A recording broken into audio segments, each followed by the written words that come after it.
నమ్మకానికి మోసానికి మధ్య ప్రజలు వ్యత్యాసం చూశారని వైసీపీ నేత గుడివాడ అమర్నాథ్ అన్నారు. సూపర్ 6 అంటూ మోసం చేసి అధికారంలోకి వచ్చారని ఫైర్ అయ్యారు.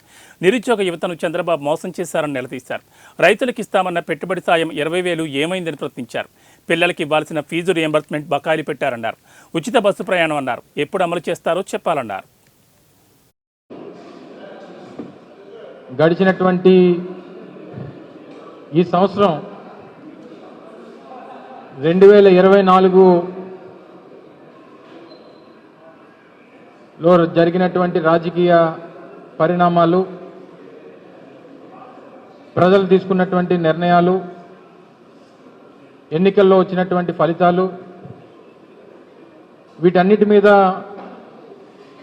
ఒకసారి మీ ద్వారా ప్రజలకి కొన్ని విషయాలు చెప్పాలి. తద్వారా ప్రజలు కూడా కొన్ని విషయాలు తెలుసుకోవాలనేటువంటి ఉద్దేశంతో ఈరోజు మీ ముందుకు రావడం జరిగింది. వాస్తవానికి గడిచినటువంటి సంవత్సరం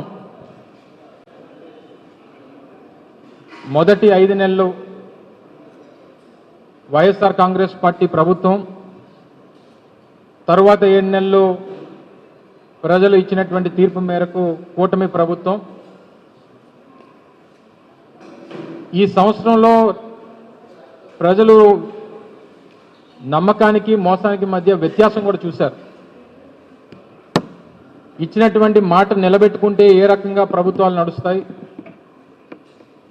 నమ్మించి మోసం చేసి ఓట్లు వేయించుకొని అధికారంలోకి వస్తే ప్రభుత్వాలు ఏ రకంగా పనిచేస్తాయి, ఇవన్నీ కూడా ఈ సంవత్సరంలో